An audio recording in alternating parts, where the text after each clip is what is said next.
WebAssembly lets you write highly portable code that can run in a web browser, and also anywhere else you can deploy the WebAssembly runtime. Many languages now compile directly to WebAssembly as a target, and one of them is the Go language. The trick with any language that compiles to WebAssembly, though, is to get it to do something useful in a web page or in the JavaScript world at large. And so in this video, I'm going to walk through how to create a basic WebAssembly module in Go and how to get it to do something useful in a web page. Let's begin with the absolute basics, writing a Go module and compiling it to WebAssembly. Now to do this, I don't have to start by changing much of the way that I write my Go programs. With a simple hello world, I could just write that as is in Go, like this. What I need to do next, though, is supply proper flags to the Go compiler to indicate that I want to use JavaScript and WebAssembly as my compilation targets. And I've done that with this PowerShell script. Now once I set those flags and I run the Go compiler, the output is going to be a WebAssembly module, not a binary or a library. Notice that the WebAssembly output is pretty big, and that's because the Go runtime has to be included as part of the compiled product. You'll notice that the standalone executable that I could build from this program is also about the same size, since it also includes the Go runtime.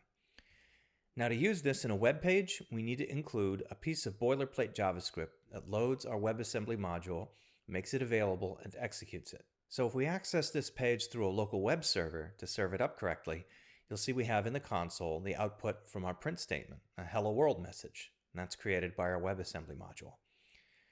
Now that's all good, but just printing to the console isn't very useful. WebAssembly is useful because we could presumably take things from a web page and do stuff with it and return a response back to the page. So to show how that works, let's look at another example. So in this example, we're using a module from Go's standard library, syscall/js. And this lets us use WebAssembly to interface with the JavaScript runtime through Go and to access and manipulate elements on the web page that is calling our module. In this case, I'm inspecting the value of a form field named myInput, and then I'm transforming that into a text and setting it as the inner text for a div block named myOutput. On the web page where we invoke this code, we have myInput as an input field, and we have a button that invokes the WebAssembly code when it's clicked. So if we launch this in our local web server and type something in the text field, click the button, we will get back a response which has been ingested by and altered by and returned by the WebAssembly that we've created in Go. Now the syscall.js library included with Go is still considered experimental. It could change at any time, and it doesn't provide a very comprehensive API, but you can use it as the basis to bridge the Go and WebAssembly and the JavaScript worlds and to pass data back and forth. There are other third-party Go libraries you can draw on for more advanced interactions between WebAssembly and JavaScript.